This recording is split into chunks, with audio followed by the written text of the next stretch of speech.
पति के जीवित होते हुए भी तीन तीन तथा कथित देवताओं के साथ संबंध बनाया आपने। बस करो, ये मेरी माता है।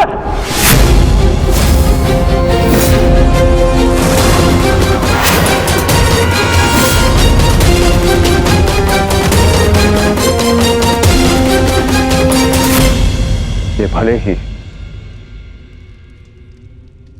पांडवों की जन्ममाता है, परंतु ये तुम्हारी मां समान है।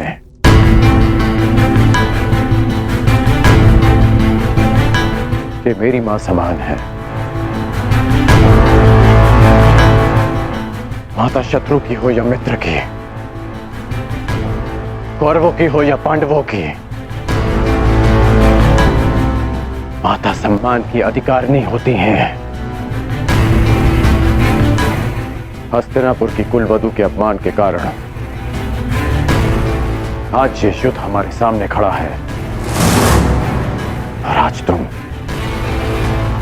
हस्तिनापुर की राजमाता का भी अपमान करोगे।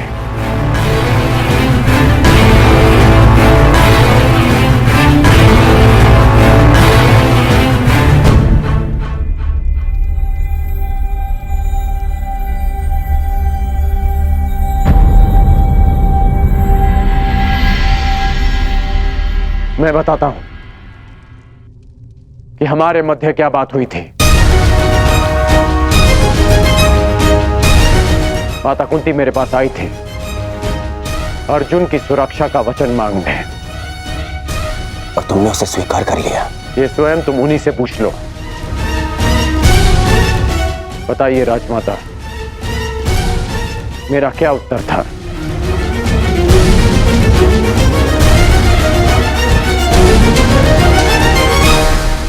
लड़ने का, युद्ध के अंत तक या अर्जुन जीवित रहेगा या फिर उसने ये भी कहा कि वो अपने मित्र से वो नहीं मोड़ सकता। परंतु ये बस। और कुछ मत कहिएगा मामश्री, कुछ मत कहिएगा।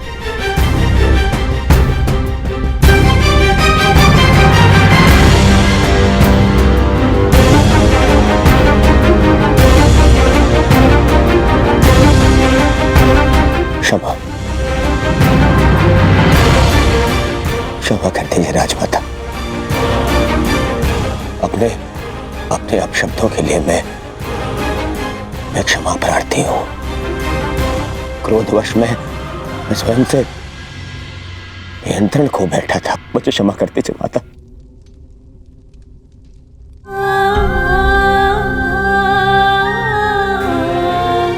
क्षमा कर दीजिए।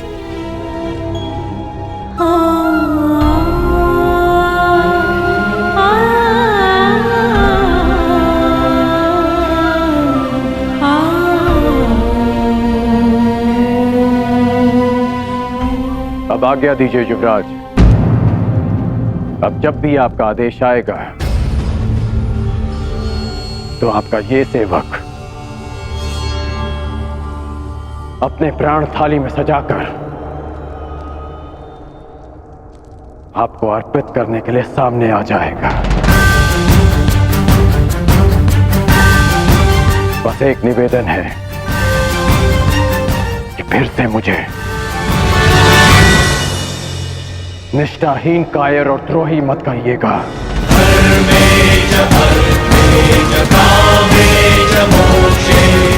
आज मैं आपको एक वचन देता हूं युवराज।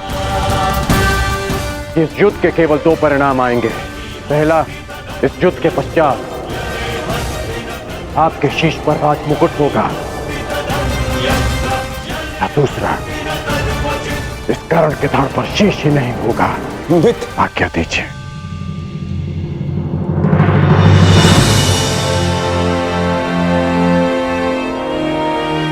क्षमा कर दो मुझे, क्षमा कर दो। मैं उस छलिए के माया से भ्रमित हो गया था मित्र, मैं भीत हो गया था, स्वयं पर से विश्वास खो बैठा था और तुमसे भी। मुझे लगा कि कहीं वो चलिया मुझसे मेरा मित्र छीन न ले। मुझे क्षमा कर दो मित्र।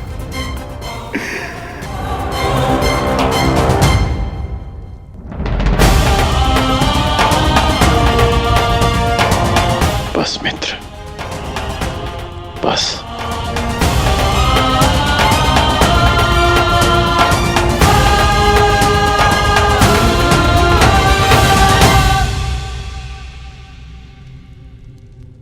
मेरे जीवन के अंतिम क्षण तक ऐसा नहीं होगा मित्र।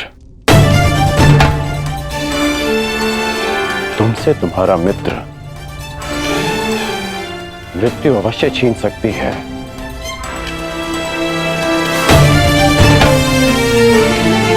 परंतु तुम्हारी मेरी मित्रता कोई नहीं छीन पाएगा।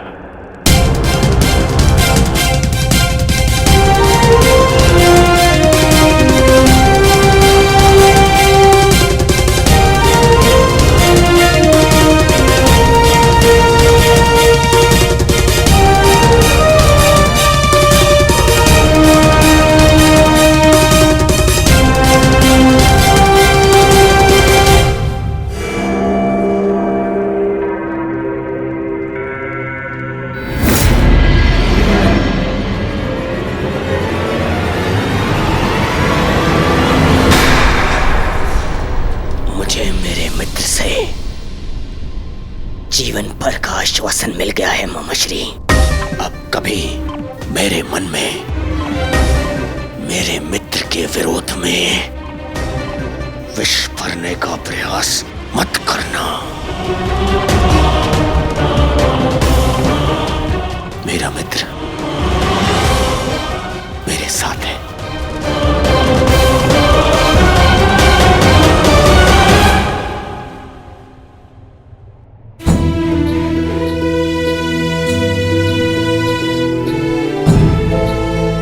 माता शत्रु की हो या मित्र की, माता सम्मान की अधिकारिणी होती हैं।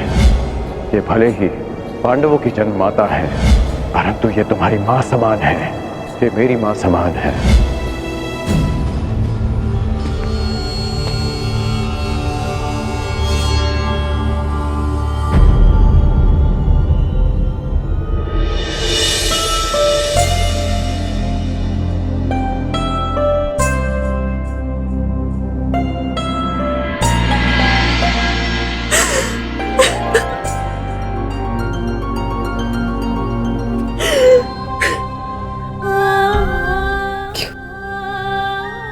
तुमने ऐसा क्यों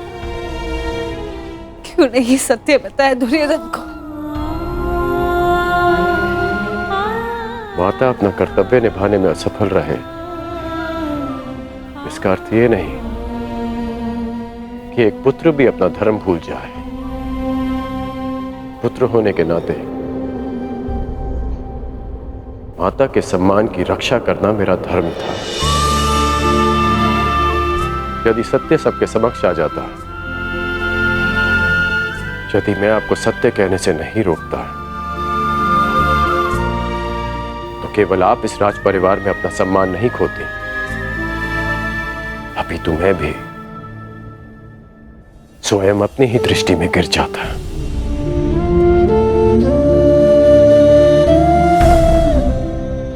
मानता हूं कि मैं आपसे शुद्ध हूं, परंतु आप ही का पुत्र होना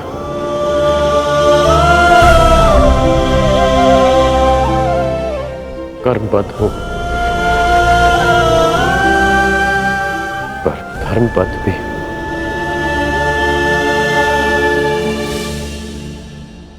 कहां से लाए उतना साहस? कैसे अर्जित किया इतनी पीड़ा सहने का सामर्थ्य?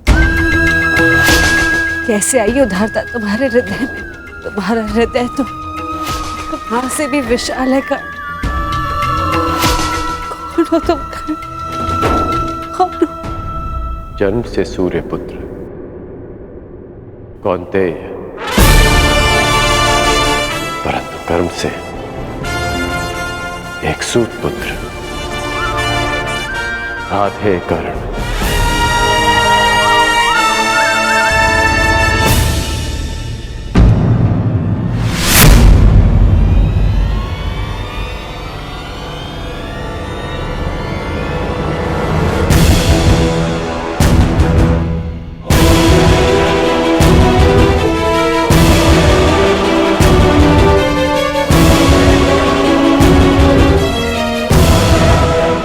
अंगराज, मैं कुंती से एकांत में बात करना चाहता हूं।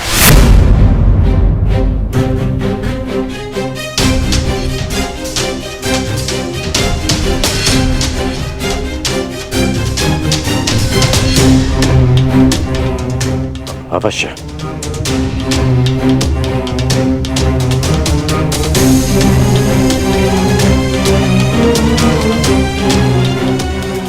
बड़ी बात।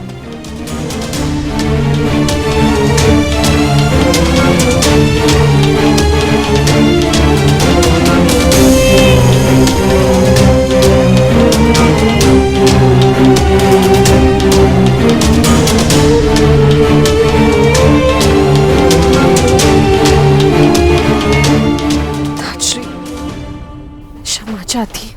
तुम क्यों क्षमा मांग रही हो पुत्री? क्षमा का पात्र तो मैं स्वयं हूं। मैं एक मां से क्षमा मांगने आया हूं जिसके पुत्र एक महायुद्ध में फंस गए हैं, जिसकी उत्तरदायी तुम नहीं, मैं ही क्या, समस्त महारथी, आचार्य, हम सभी, हम इस युद्ध को रोकने में सक्षम थे, परंतु रोक नहीं पाए। इस बात से मन संतुष्ट है कि तुम्हारे सभी पुत्र धर्म के पक्ष में हैं। यदि उनमें से कोई एक भी मेरे पक्ष में होता तो मैं उसकी रक्षा के लिए कुछ नहीं कर सकता था।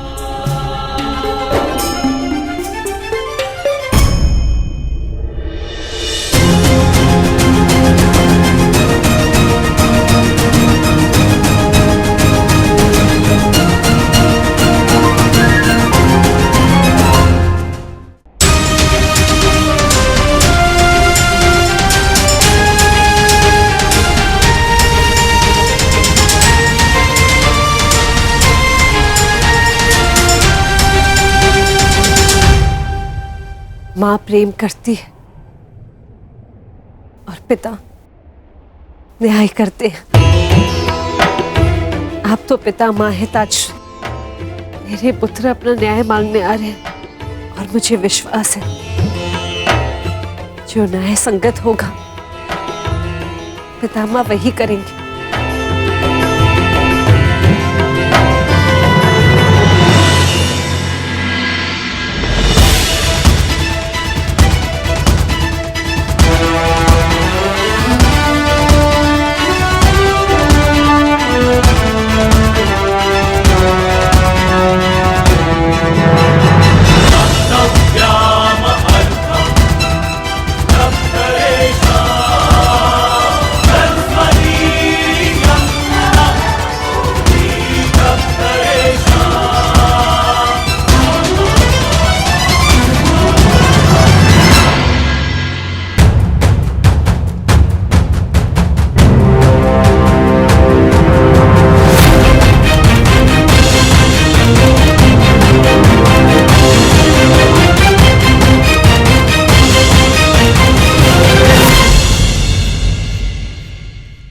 माता, क्या आज मैं आपसे कुछ मांग सकता हूँ?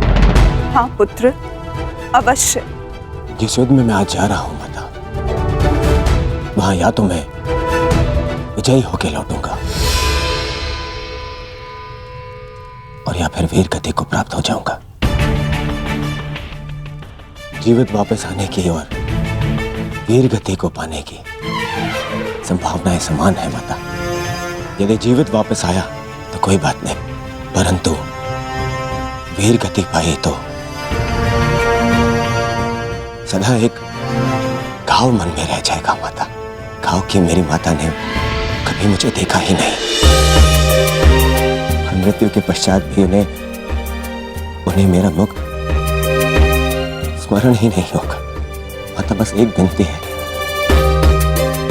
युद्ध से पूर्व एक बार,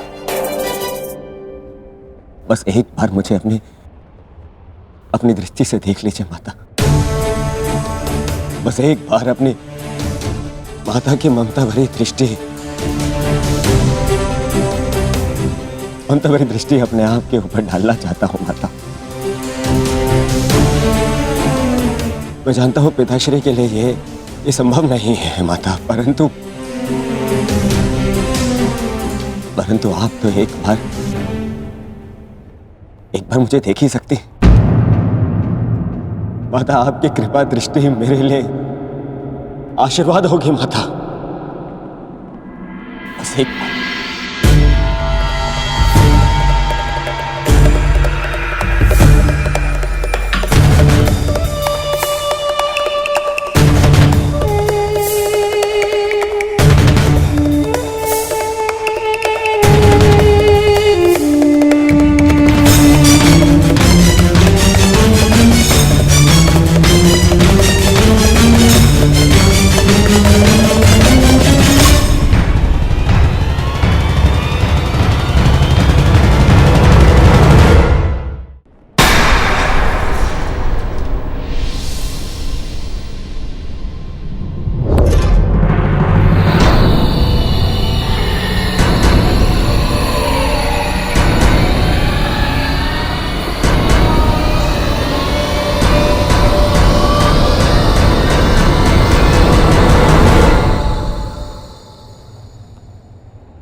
नहीं पुत्र नहीं, अभी सही समय नहीं आया है। परंतु ये माता वचन देती है कि जिस दिन तुम्हें मेरी दृष्टि की आवश्यकता पड़ेगी, उस दिन ये माता अपने पुत्र के लिए अपने पति को दिया प्रण भी भूल जाएगी।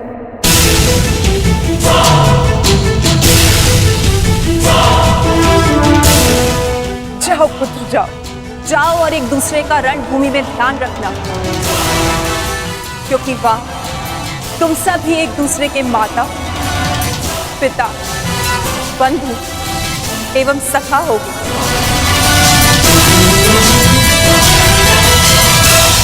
अब आज्ञा दीजिए और आशीर्वाद दीजिए। आज मुझे आपके आशीर्वाद की बहुत आवश्यकता है।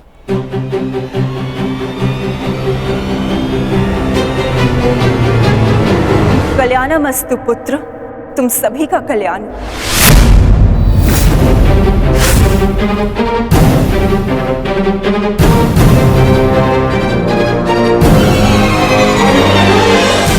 आपने विजयी भव का आशीर्वाद नहीं दिया माता।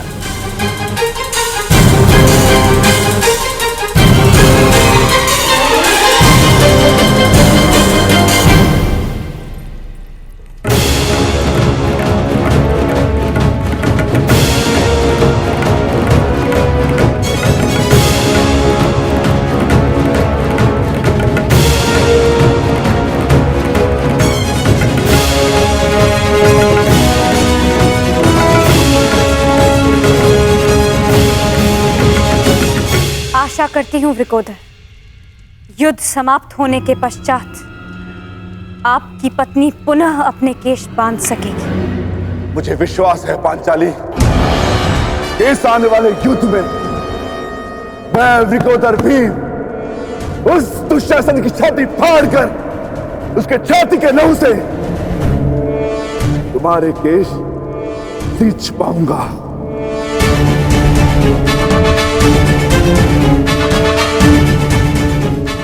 हर हर महादेव! हर हर महादेव! अधिकाराणां प्राप्त्यर्थं साम्राज्यर्थं न्यायानां अधिकाराणां प्राप्त्यर्थं साम्राज्यर्थं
से भेदो अर्जुन।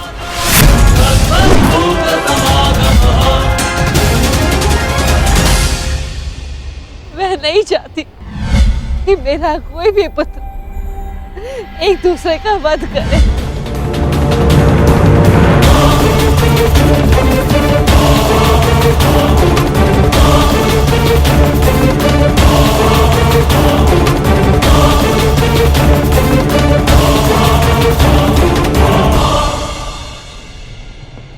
यही युद्ध की विभीषा है।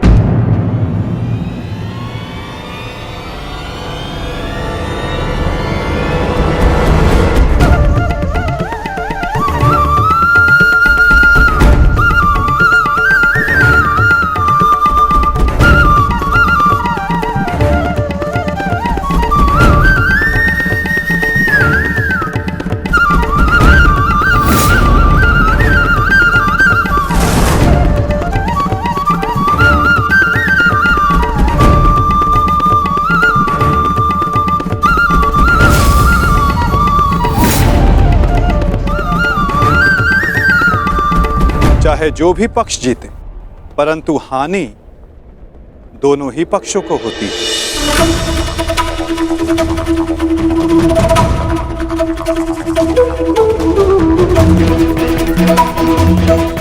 युद्ध की हानि तो उन्हें होती ही जो युद्ध में भाग लेते, और उन्हें भी होती जो युद्ध में भाग नहीं लेते।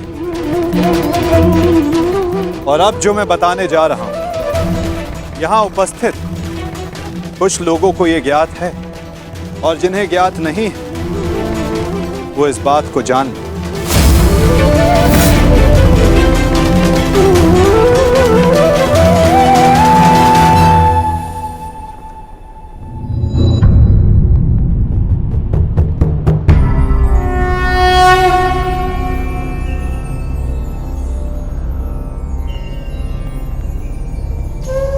इस युद्ध के लिए ये कुरुक्षेत्र की भूमि उचित क्यों है? सर्वप्रथम ये धरती कुरुवंश के अधिकार में आती, इसलिए इस धरती पर कौरव और पांडव इन दोनों का समान अधिकार है।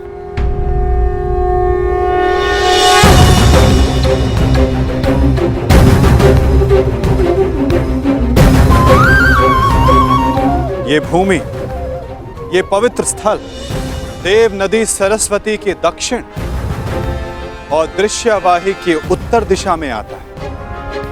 ये भूमि, ये भगवान परशुराम के यज्ञ कुंडों से घिरा हुआ है, और उन भगवान परशुराम के 3 शिष्य भी इस युद्ध में भाग ले रहे हैं।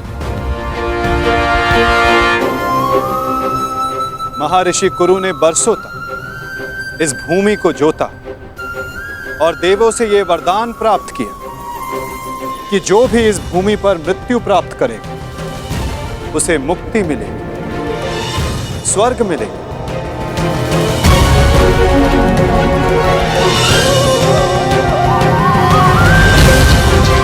और जिसे विजय प्राप्त हो उसे न्याय मिलेगा। ये भूमि न्यायदात्री, पाप नाशिनी है, और ये युद्ध भी न्याय के विजय के, पापों के नाश के लिए हो रहा है। मुझे विश्वास है कि युद्ध का परिणाम चाहे जिस पक्ष में क्यों ना हो,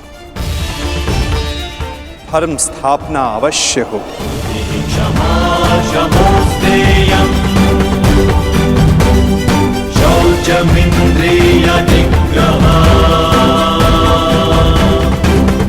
आज से 1 सप्ताह के बाद युद्ध की तिथि निर्धारित हुई। दोनों ही पक्षों के पास युद्ध की तैयारियां करने के लिए 1 सप्ताह का समय है।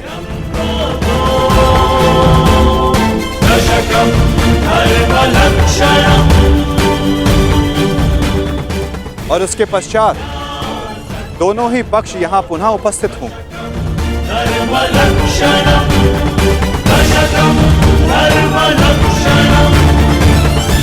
युद्ध के नियम निर्धारित करें, फिर आरंभ होगा। महाभारत का।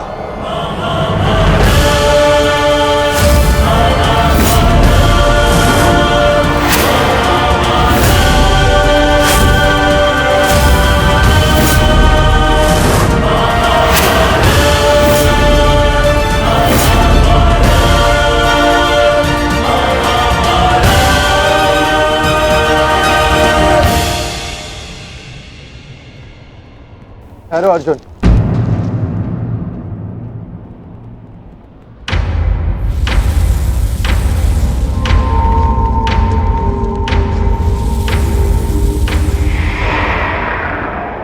युद्ध से पहले भी आप हमारे श्रद्धेय थे, युद्ध में भी होंगे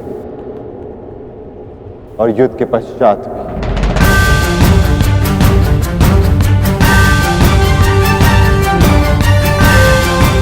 प्रणिपात।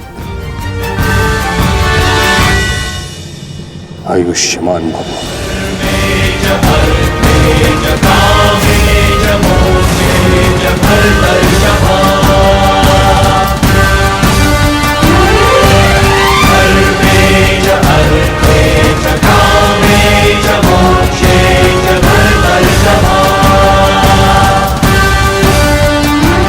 यशस्वी भव।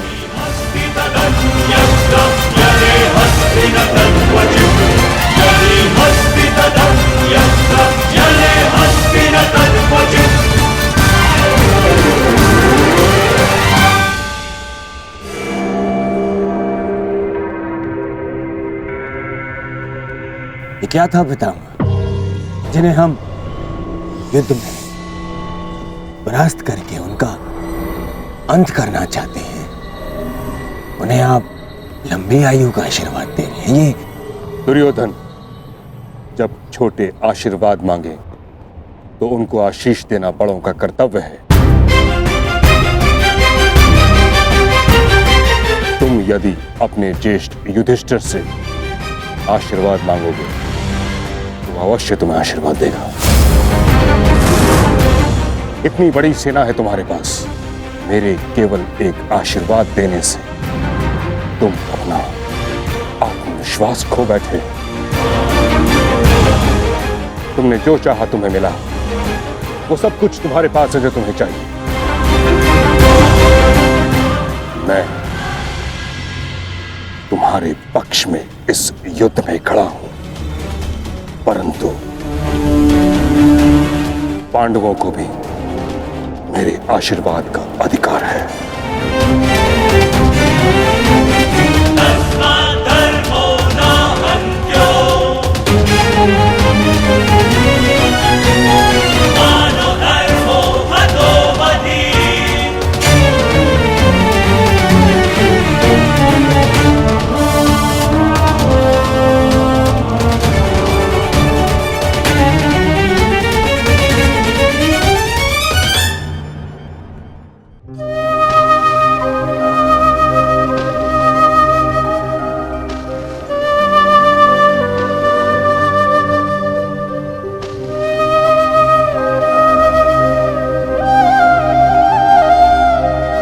माते, प्रकट होइए माते। आपका गंगा पुत्र भीष्म आपके समक्ष उपस्थित है।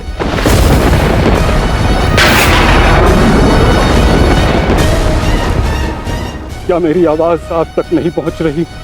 समूचे संसार को अपने जल से शीतलता प्रदान करती हैं आप। आज अपने पुत्र के जलते हुए हृदय को शीतलता प्रदान करिए माते। प्रकट होइए। समझ गया मैं। आप मुझसे रुष्ट हैं, असंतुष्ट हैं। आप कर भी क्या सकती? इस पथ का चयन अपने लिए मैंने स्वयं किया, यही मेरा दोष है। मेरा दोष वो प्रारब्ध है जिसने मुझे इच्छा मृत्यु का श्राप दिया है। मेरा दोष मेरी वो प्रतिज्ञा है जिसे मैं तोड़ नहीं सका।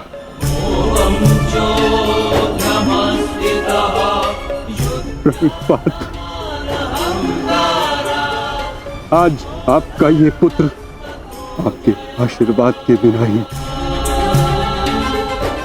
युद्ध में भाग लेने जा रहा है। अपनी भूल के लिए भाग्य को दोष देना उचित नहीं है गंगापुत्र।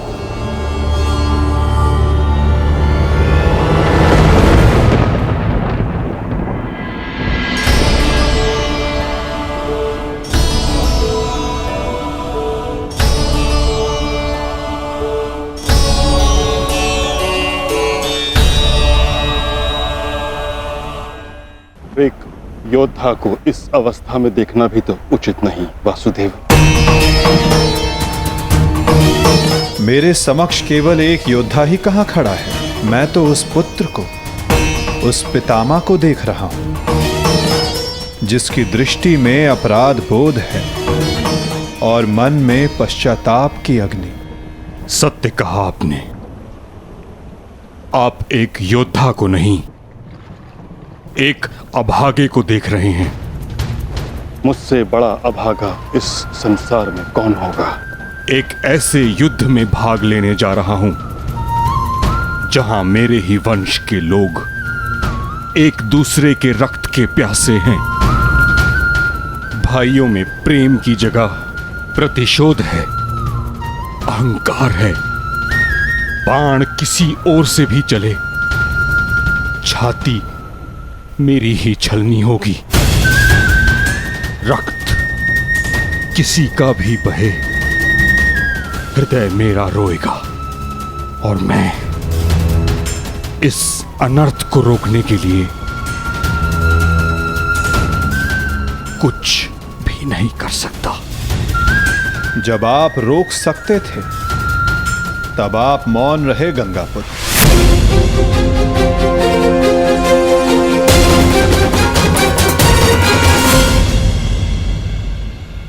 इस युद्ध को संभव बनाने में आपका भी योगदान है गंगापुत्र। उस अधर्म के आप भी भागीदार थे। भागीदार नहीं वासुदेव, विवश था मैं अपने वचन से, अपनी प्रतिज्ञा से बंधा हुआ था। आपकी प्रतिज्ञा हस्तिनापुर के सिंहासन की रक्षा करना थी और हस्तिनापुर एक वस्तु, एक राज्य नहीं, एक सोच थी जो भारत में धर्म का उदय कर रही थी। वचन या प्रतिज्ञा कभी उस कारण से अधिक बड़ी नहीं होती जिसके लिए प्रतिज्ञा ली गई है। आपकी प्रतिज्ञा का कारण था हस्तिनापुर की सुरक्षा, अपने वंश का यश, और आज आपकी प्रतिज्ञा हस्तिनापुर को, आपके वंश को कहां ले आई है गंगापुत्र? आपने हस्तिनापुर को ऐसा राजा दिया जो अपनी ही प्रजा के अश्रु नहीं देख सकता, ऐसा युवराज दिया जो अपनी ही भ्राताओं की संपत्ति से द्वेष रखता है। आपके इस वचन ने एक स्त्री का भरी सभा में सबके समक्ष मान मर्दन होने दिया। माता पिता अपनी संतान को वचन देते हैं कि वो उनका साथ देंगे, परंतु अपनी संतान को सही मार्ग पर रखना माता पिता का कर्तव्य होता है। यदि उचित समय पर आपका धनुष उठा होता, आपने अपना स्वर उठाया होता, तो आज संपूर्ण भारत महाभारत की चौखट पर ना खड़ा होता गंगापुत्र।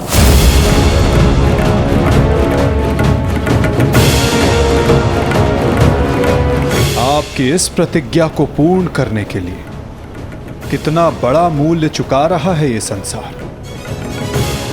समय आ गया है कि उस प्रतिज्ञा को तोड़ दिया जाए, क्योंकि उचित और अनुचित की परिभाषा प्रतिज्ञा से नहीं, अंतरात्मा की पुकार से बंधी होती है गंगापुत्र। ये चुनाव आपका था और इसका फल भी आप ही भोगेंगे। अपने चुनाव के लिए आप स्वयं उत्तरदायी हैं गंगापुत्र, ना कि आपकी प्रतिज्ञा और ना ही आपका प्रारब्ध। ठीक कहा आपने वासुदेव। मैं अपने चुनाव का उत्तरदायित्व अपने सर लेता हूं। मेरा चुनाव है कि मैं अपना वचन तोड़ नहीं सकता। निराशा हुई मुझे ये जानकर। कदाचित इसके लिए पांडव आपको क्षमा कर दे, कदाचित याज्ञसेनी आपको क्षमा कर दे, कदाचित मैं आपको दोषी ना मानूं, परंतु इतिहास आपको इसके लिए कभी क्षमा नहीं करेगा गंगापुत्र।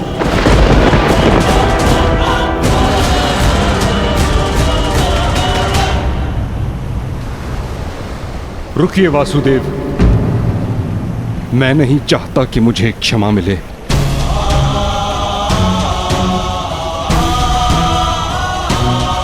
वचन पूर्ण करने का पुण्य मुझे मिले न मिले, परंतु मौन रहने का दंड मुझे अवश्य मिलना चाहिए। मैं अपने निर्णय से असंतुष्ट हूं, परंतु इस बात का मुझे संतोष है कि पांडवों के पास वो अस्त्र है जो मुझे मेरी प्रतिज्ञा और मेरे श्राप से मुक्ति दिला सकता है।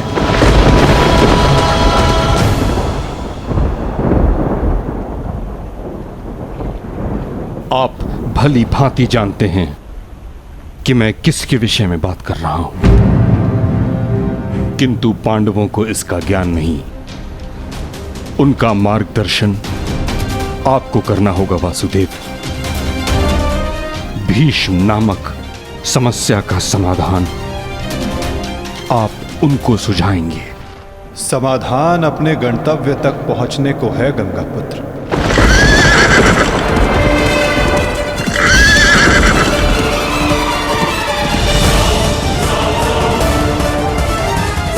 प्रणिपात।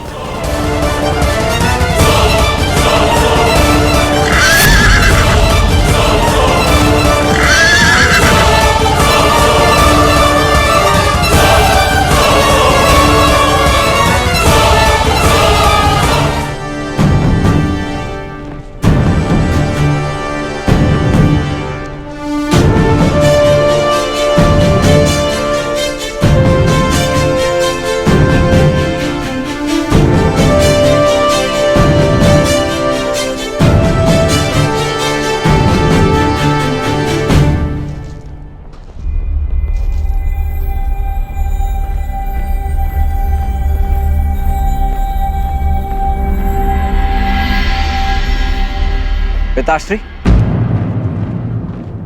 आप इस भूमि को प्रणाम क्यों कर रहे हैं? क्योंकि ये एक अति पावन भूमि है जहां मेरे गुरु परशुराम ने तपस्या की। परंतु अब ये एक युद्ध भूमि है। अब यहां तपस्या नहीं, शत्रुओं का संहार होगा। एक योद्धा के लिए युद्ध भूमि उसकी कर्म भूमि, धर्म भूमि और यज्ञ भूमि होती है, मंदिर के समान पवित्र होती है। परंतु पिताश्री, मेरी दृष्टि में ये सोच एक योद्धा को युद्ध में निर्बल बनाती है। मेरा मानना है कि योद्धा जब तक क्रोधित ना हो तब तक वो प्रहार नहीं कर सकता।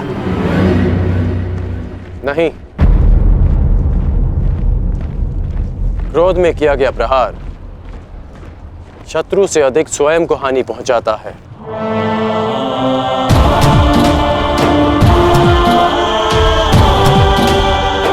परंतु ये तुम्हारा नहीं, तुम्हारी आयु का दोष है। जब मैं भी तुम्हारी आयु का था तो ऐसा ही सोचता था। मेरे भीतर भी यही आक्रोश, यही क्रोध था। परंतु मेरे गुरु परशुराम ने मुझे सिखाया है कि कैसे अपने क्रोध को अपना शस्त्र बना, अपनी दुर्बलता नहीं, कि कैसे शांत मन से उस क्रोध को प्रहार में परिवर्तित करना चाहिए। पुत्र, जब भी शत्रु सामने हो तो दृष्टि में अवश्य क्रोध रखो, परंतु मन शांत रहना चाहिए। परंतु पिताश्री, आज जो मैंने देखा वो तो कुछ और ही था। जब आप पांडवों के समक्ष थे, आपके दृष्टि में क्रोध नहीं था। कोई योद्धा कैसे अपने शत्रुओं को कोमल भाव से देख सकता है?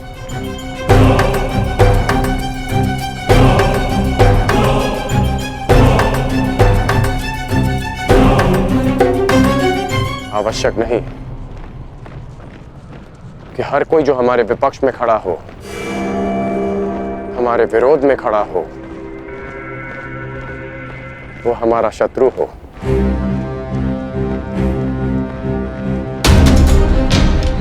शत्रु हमारे भीतर होता है, जो बीते कर्मों का फल बनकर हमें सर्प की भांति डसता है। इसमें कोई संदेह नहीं कि भीम सबसे बली है, प्रबल योद्धा है, परंतु यह भी निश्चित है कि कुमार धृष्टद्युम्न रणनीति में सबसे कुशल और प्रहार में सबसे गतिमान है। परंतु एक सेना के 2 सेनापति कैसे हो सकते हैं धर्मराज? अब आप ही बताइए कि किसे सेनापति चुना जाए।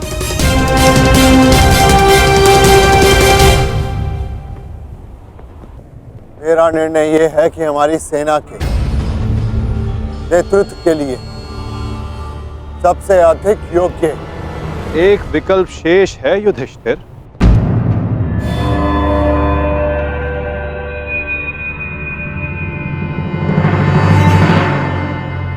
कौन वासुदेव? सेनापति पद के लिए भीम से अधिक कुशल और कौन हो सकता है? भीम की कुशलता पर मुझे कोई संदेह नहीं, परंतु हमें एक ऐसा सेनापति चाहिए जो युद्ध में गंगा पुत्र के समक्ष खड़ा हो सके।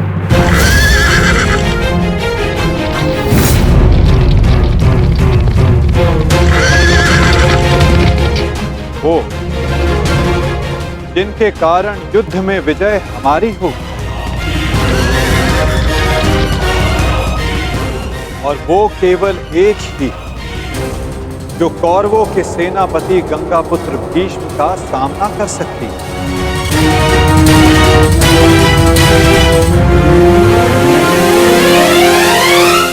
शिखंड।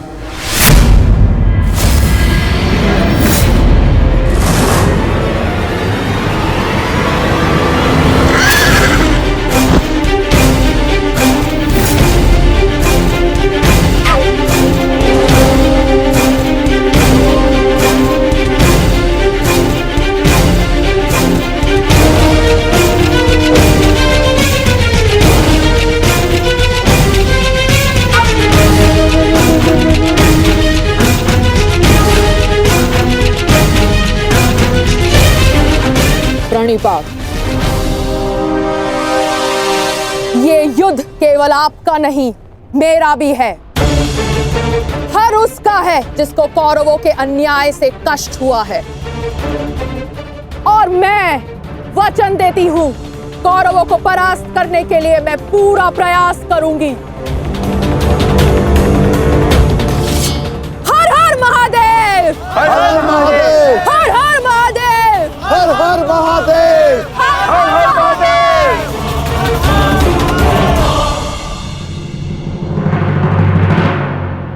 एक समस्या अब भी सामने है वासुदेव।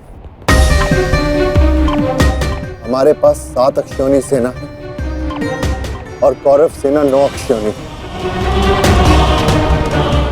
हमें कोई ना कोई समाधान अवश्य निकालना होगा वासुदेव। उन पांडवों के पास 7 अश्विनी सेना है और हमारे पास 9।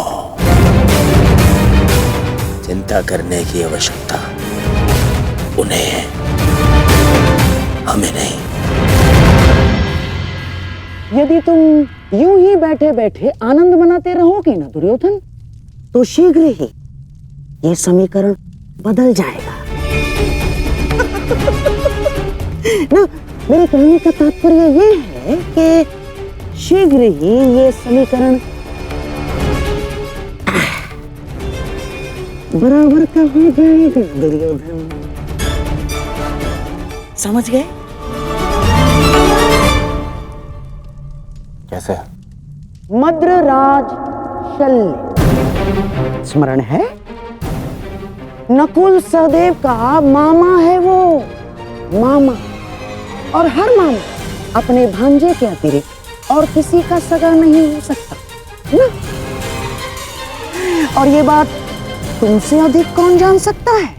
उसके पास दो अक्षौणी सेना है, दो, और वो भी अति शक्तिशाली। वो यदि पांडवों के पक्ष में चला गया तो पांडवों की शक्ति हमसे अधिक हो जाएगी निश्चित। और हाँ, कलिंग का स्वयंवर तो स्मरण है ना तुम्हें दुर्योधन? शल्य को शत्रु का क्रोध अधिक शक्तिशाली बना देता है, देखा है तुमने? देखा है ना? और हाँ, मैंने तो ये भी सुना है कि शल्य सेना का हर एक सैनिक शल्य की इस विद्या में थोड़ा कम, थोड़ा अधिक कुशल है। ये तो चिंता का विषय है मामाश्री। नहीं होना चाहिए।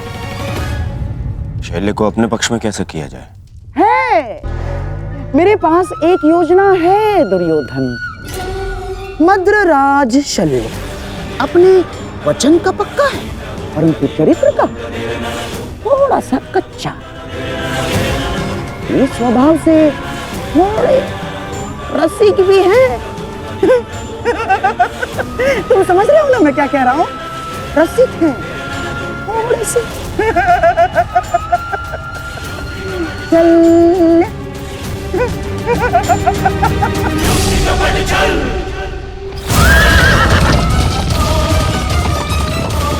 शीघ्रता करो सारथी, पांडु के शिविर तक पहुंचने में और कितना समय लगेगा?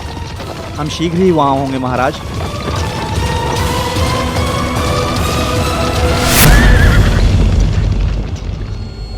रथ क्यों रोका? मार्ग में कोई है महाराज। इसका साहस जो मद्रराज का मार्ग रोक सके। मद्रराज की कोई सूचना अनुजो? अब तक मामाश्री का कोई समाचार नहीं आया है। समझ में नहीं आता किस कारणवश उन्हें इतना विलंब हो रहा है। प्रतीक्षा केवल दुर्बल करते हैं नकुल, योद्धा केवल प्रयास करता है। युद्ध आने को है, कहीं ऐसा ना हो कि तुम प्रतीक्षा करते रह जाओ और शत्रु अपने प्रयास में सफल हो जाए। अभी युद्ध के नियम निर्धारित नहीं हुए हैं। किसे क्या, कब, कहां, कौन सी अनहोनी हो जाए।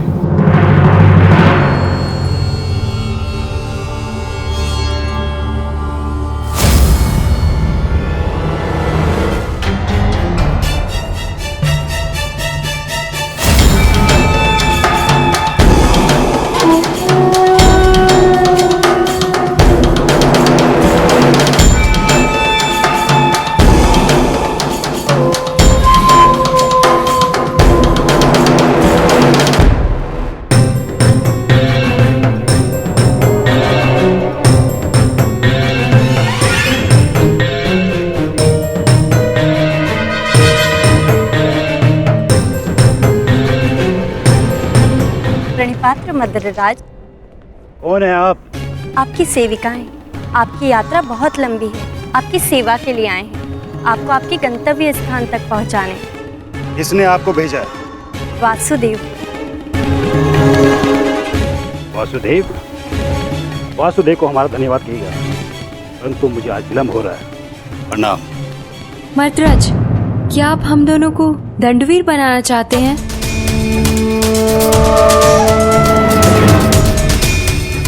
और वैसे भी युद्ध प्रारंभ होने में अभी कुछ दिन शेष हैं। मद्रराज, कहीं आप ये तो नहीं मानते कि हम इतने सुंदर नहीं हैं कि आप हमें आपकी सेवा का अवसर प्रदान कर सके? मद्रराज, युद्ध में जाने से पहले आपकी थकान का शांत होना बहुत आवश्यक है। तो क्या आप हमें ये अवसर प्रदान नहीं करेंगे?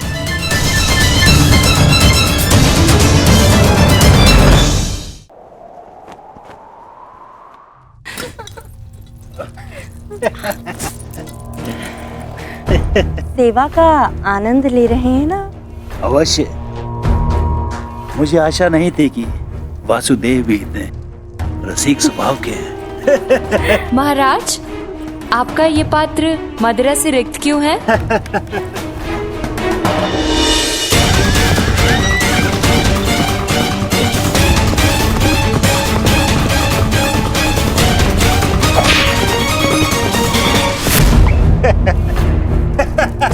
महाराज, हमसे क्या भूल हुई? अभी तो आप युद्ध का आनंद उठाते रहे, लेकिन हमें भी तो आप अपनी सेवा का आनंद लेने दीजिए।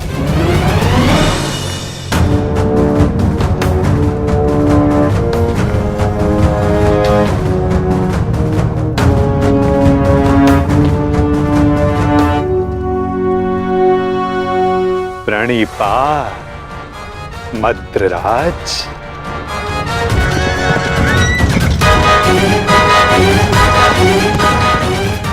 आशा करता हूँ कि इस वासुदेव से अतिथि सत्कार में कोई त्रुटि ना रह गई हो। नहीं नहीं वासुदेव, ये तो मेरे जीवन का सबसे उत्तम सत्कार था। मैं अति प्रसन्न हूँ कि यह युद्ध मैं आपकी तरफ से लड़ रहा हूँ, और युद्ध के पश्चात मैं एक बार फिर से ये सत्कार लेना चाहूंगा।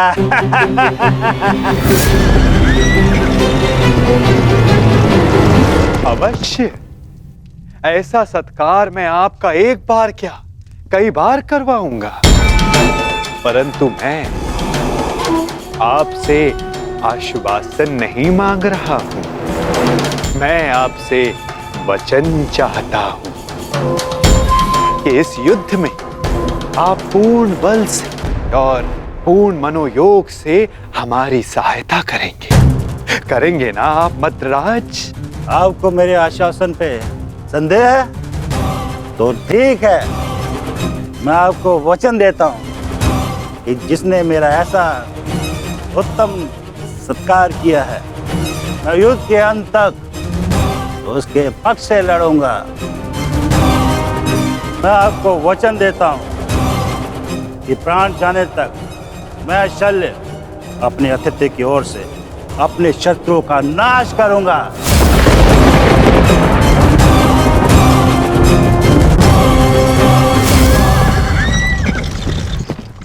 उत्तम, अति उत्तम। धन्यवाद मद्रराज, धन्यवाद।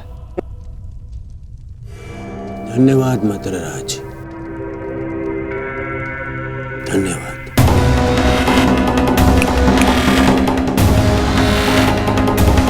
मैं दुर्योधन कौरवों की सेना में आपका स्वागत करता हूँ।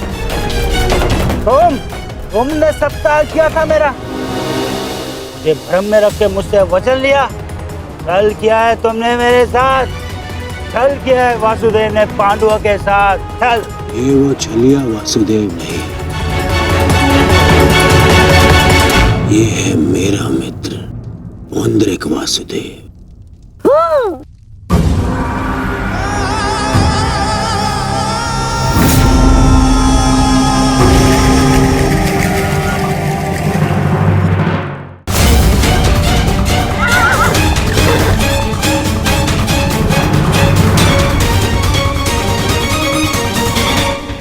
ये मामा श्री की सेना कौरवों के शिविर की ओर क्या कर रही है?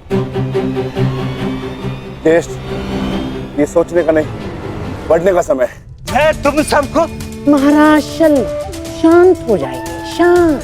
आपने तो वचन दिया है, तो अब आपको कौरवों की ओर से ही लड़ना होगा और युद्ध के नियमानुसार अपने ही पक्ष के योद्धा पर प्रहार नहीं करते मद्रराज, हैं? तो आइए, कौरव दल में आपका मैं शकुनी महारथी शल्य का स्वागत करता हूँ। तुम सब ने छल किया है, छल। देख लूंगा तुम्हें सबको।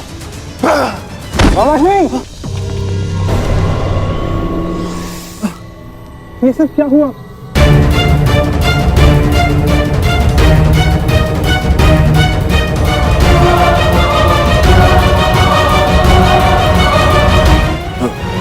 पुत्र नकुल, मैं मगधराज कदाचित हिचकिचा रहे हैं।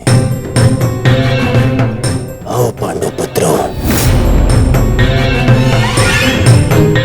मिलो कौरवों के नए सहयोगी से, महारथी महाराज शल्य से। तुम क्या सुन रहे हो मामाश्री? मुझे क्षमा करें, तुम्हारे मामाश्री के साथ बहुत बड़ा छल हुआ है।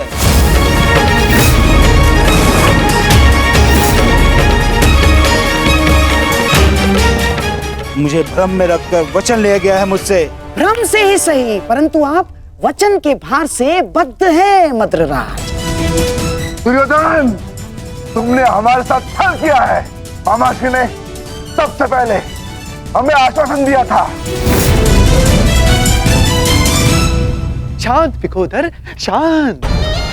पांडवों को आश्वासन मिला था, परंतु कौरवों को वचन मिला है विकोधर, वचन। और वचन वचन होता है, उसे तोड़ा नहीं जा सकता। परंतु यदि महाराज शैल्य वचन भंजक होने का कलंक अपने मस्तक पर लेना चाहते तो वो यहां से जा सकते हैं। परंतु युधिष्ठिर, तुमने तो इस युद्ध को धर्म युद्ध का नाम दिया है, तो क्या तुम अपने मामा का वचन भंग करने का अधर्म अपने मस्तक पर लेना चाहोगे? बोलो युधिष्ठिर।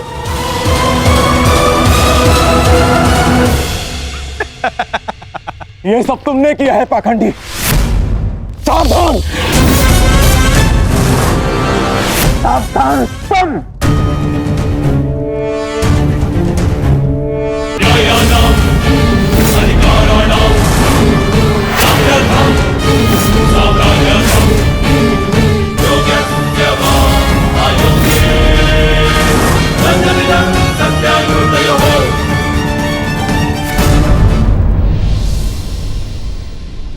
रुक जाओ दुर्योधन। नहीं मामाश्री, आज मेरे मध्य मत आइए। ये बहुत हो गया, बहुत हो गया इन पांडवों का। आज अभी और इसी क्षण इन पांडवों को और इस युद्ध को समाप्त कर दूंगा मैं। और मुझे भी कोई कारण नहीं दिखता कि मैं तुम दोनों को अभी उसी समय समाप्त न कर डालूं। कारण है मेरे पास भीम, है कारण, परंतु वो कारण मैं तुम्हें नहीं बताऊंगा, तुम्हारे ज्येष्ठ भ्राता युधिष्ठिर को बताऊंगा। क्यों धर्मराज, आप तो स्वयं धर्म के प्रतीक हैं। आपसे ऐसे अधर्म की आशा नहीं की थी मैंने। अधर्म आपने किया है मामाश्री। आपने मामाश्री शल्य को अपनी चाल में फंसा। कोई छल नहीं किया, कोई अधर्म नहीं किया है मैंने।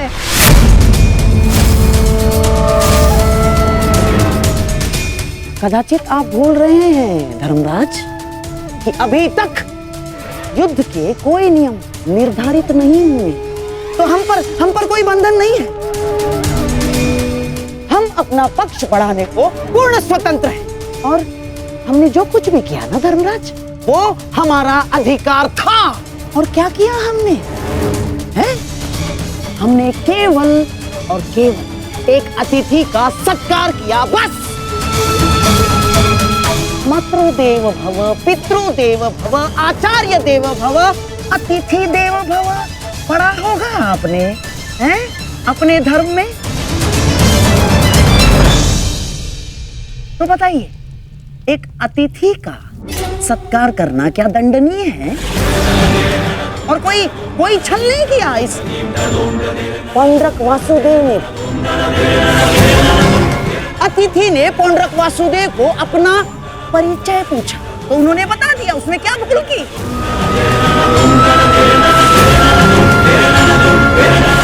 और हाँ, आपके मामा श्री शल्य पर हमने कोई दबाव नहीं डाला। ना ना ना ना ना ना, बिल्कुल दबाव नहीं डाला।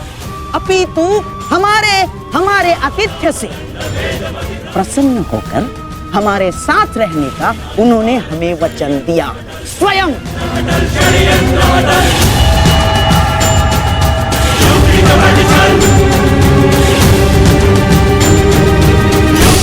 धर्मराज, मुझे खेद है कि आपको मुझे धर्म समझाना पड़ रहा है। आपको क्या आपने धर्म शब्द का उच्चारण किया गांधार राज?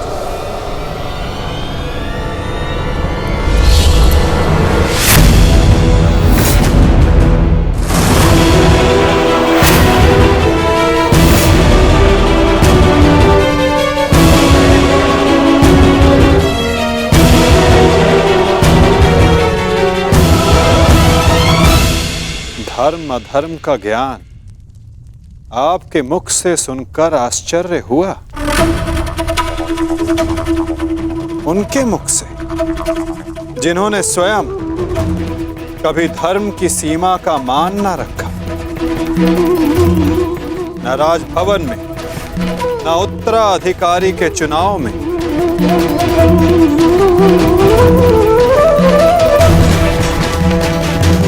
न द्यूत क्रीड़ा में, न दूत के सत्कार में। और आप धर्म की बात करते हैं गांधार राज? इनसे और क्या अपेक्षा की जा सकती है माधव? आज तक अधर्म और छल के अतिरिक्त इन्होंने हमें दिया ही क्या है? अब ये मामाश्री का धर्म है, वो ही बताएंगे कि उन्होंने किस और से युद्ध करने का निर्णय लिया है। मेरा भी तो प्रश्न यही है, परंतु कुछ भी कोई भी निर्णय लेने से पूर्व एक बार तनिक सोच लीजिएगा। हाँ? इस बात का स्मरण रखिएगा कि एक राजा का अपने नियम को तोड़ना अशोभनीय, निंदनीय होता है।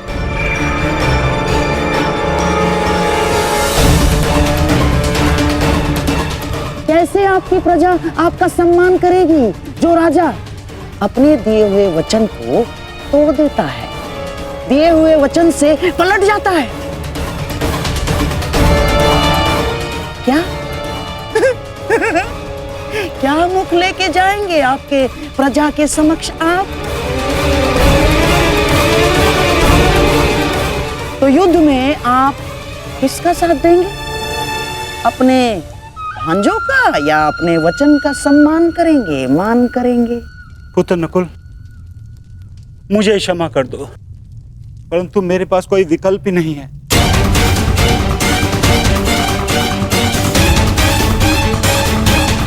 मुझे अपने वचन के मान के लिए इन कौरवों का पक्ष चुनना ही होगा।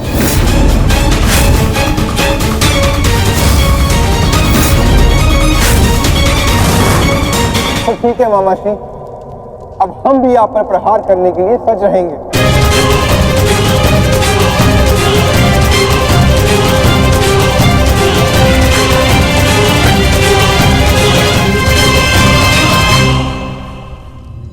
आपको इस निर्णय का गंभीर परिणाम भुगतना होगा, ये मेरी प्रतिज्ञा है।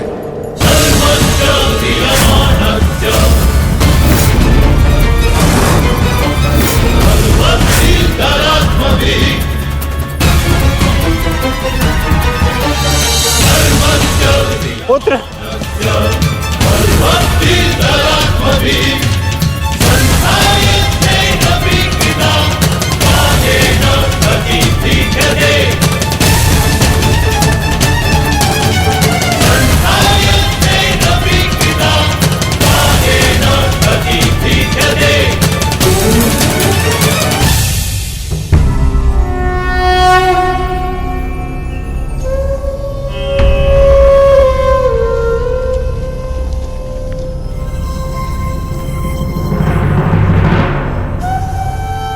छलिए, तू कहां चल दिया? छलिए कृष्ण,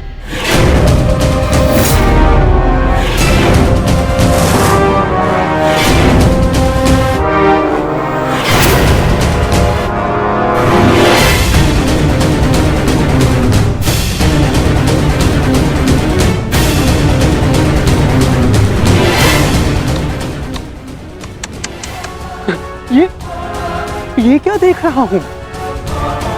वो कृष्ण जिसके मुख से मुस्कान कभी जाती ही नहीं थी, आज वो इतना गंभीर मुख बनाकर बैठा है, इतना विद्रूप मुख बनाकर बैठा है। तनिक सोचो, युद्ध के पूर्व ही तुम्हारी ये दशा है, तो युद्ध के पश्चात तुम्हारी कैसे दशा होगी? अब मुझे तुम्हें देखकर क्रोध नहीं आता, दया आती है, दया।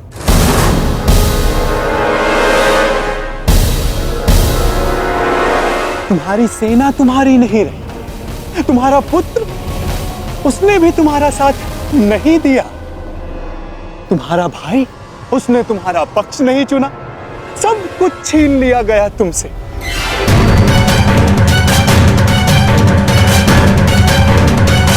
अरे हाँ, मुझे तो अभी स्मरण हुआ, तुम तो बड़ा मायावी बनते हो ना, तो क्यों नहीं रोक लेते ये सब? हाँ, रोक लो, रुको।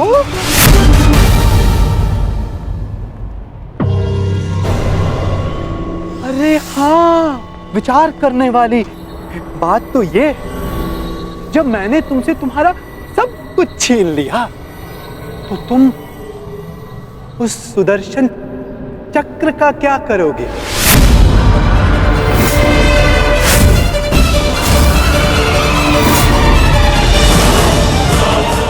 क्या करोगे तुम उस सुदर्शन चक्र का? मेरी वस्तु मुझे वापस दे दो, मुझे मेरा सुदर्शन चक्र वापस दे दे पाखंडी कृष्ण। बस पाखंडी, मत भूल तू किसके समक्ष खड़ा है। शांत, शांत बालक, शांत। ये मत भूलो, जब दो महापुरुष अति मानव वार्ता कर रहे हो, तो एक साधारण बाण चलाने वाले को मौन रहना चाहिए।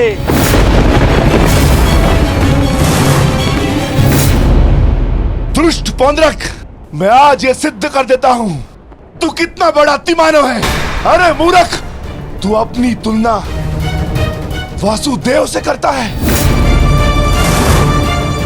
यदि साहस है तो आ और आके मुझसे युद्ध कर।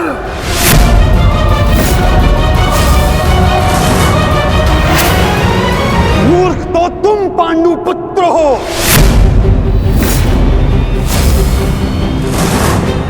जो ये कभी नहीं समझ पाए कि कोयला कौन है और हीरा कौन, स्वर्ण क्या है और ताम्र क्या है।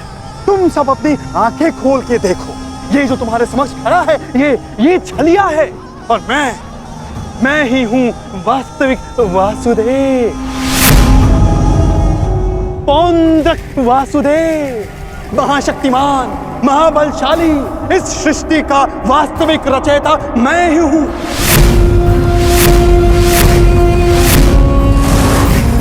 यदि मैं चाहूं तो तुम सबको एक क्षण में तुम सबका अंत कर सकता हूं।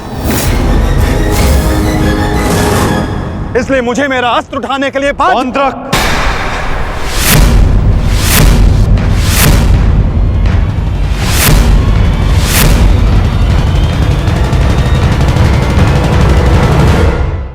अपनी सीमा लांघने का दुस्साहस मत करो। मैं तुम्हें पहले भी चेतावनी दे चुका हूं और आज अंतिम चेतावनी देता हूं। मुझे वो करने के लिए बाध्य मत करो जिसके पश्चात तुम्हें पश्चाताप करने तक का अवसर ना मिले।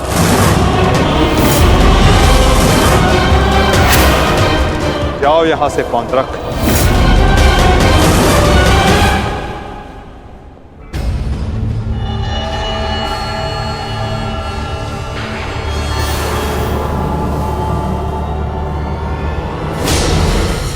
अवसर तू मुझे देगा, मुझे, वास्तविक वासुदेव को, पौंड्रक वासुदेव को। अवसर तो मैं तुझे नहीं दूंगा।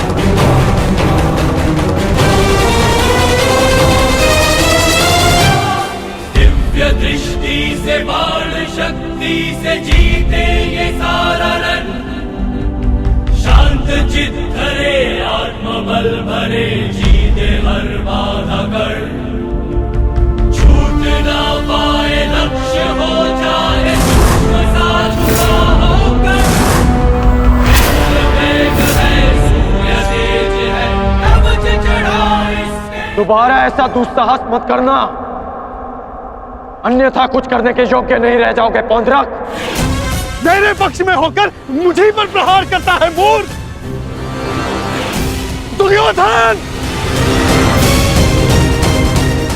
ये तुम्हारा मित्र है या शत्रु? तुम्हें पूर्ण विश्वास तो है ना कि ये हमारे ही पक्ष में है? इस सूत पुत्र मित्र को समझा दो कि मेरे और उस पाखंडी कृष्ण के मध्य आना बंद करे, अन्यथा तुम्हारे मित्र को दुष्परिणाम भुगतना होगा।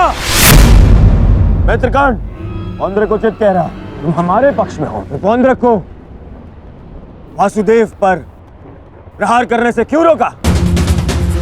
क्योंकि मैं वीर दुर्जय योद्धा दुर्योधन के पक्ष में हूं।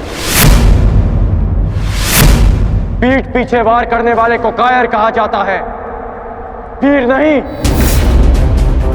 तो ये कहां का न्याय है मित्र? जहां एक निहत्थे पर पीछे से वार किया जाता है।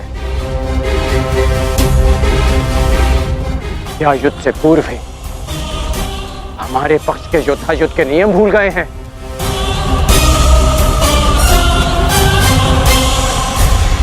तुमने ऐसा सोचा भी कैसे?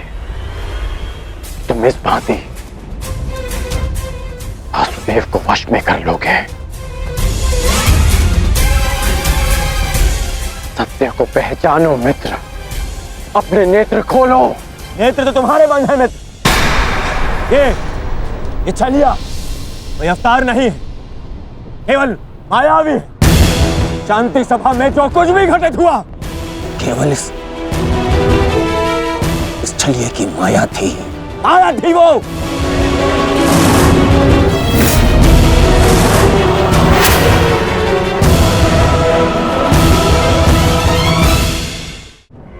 मित्र, तुम फिर से भूल कर रहे हो। भूल तो दुर्योधन ने किया, तुझे अपने पक्ष में रखकर विश्वासघाती। सत्य का ज्ञान तो तुझे नहीं है, तू अपने नेत्र खोल के देख। दुर्योधन, ये विश्वासघाती इन पांडवों के साथ और इस छलिए कृष्ण के साथ जाकर मिल चुका है।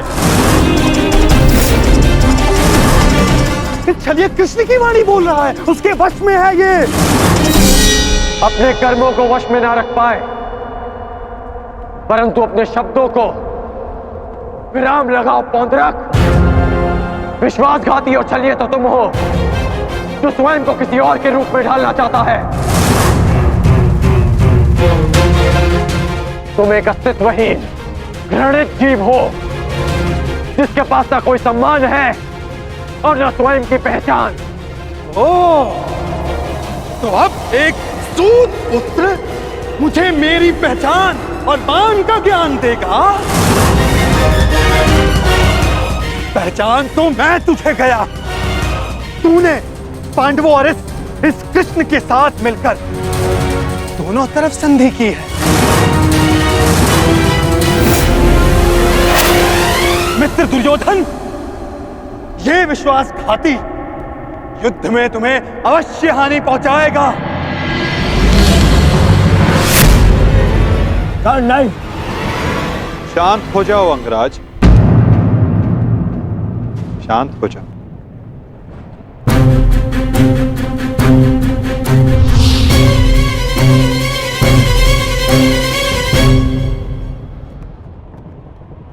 उचित ही तो कहा था पौंड्रक ने। आज मेरा हर अपना, मेरा हर संबंधी मेरे विपक्ष में खड़ा है,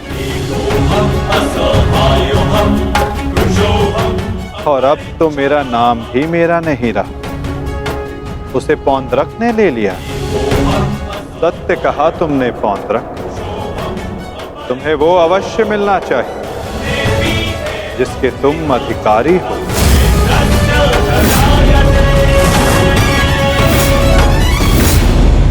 अद्भुत कृष्ण अद्भुत, आज प्रथम बार तेरे मुख से सत्य निकला है छलिए।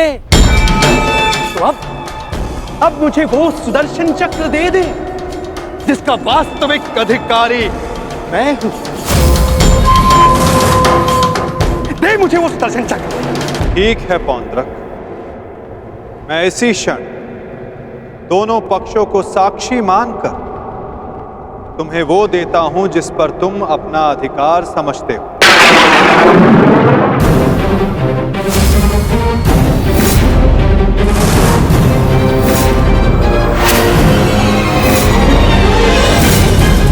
जो निश्चित रूप से तुम्हें वासुदेव में परिवर्तित कर देगा।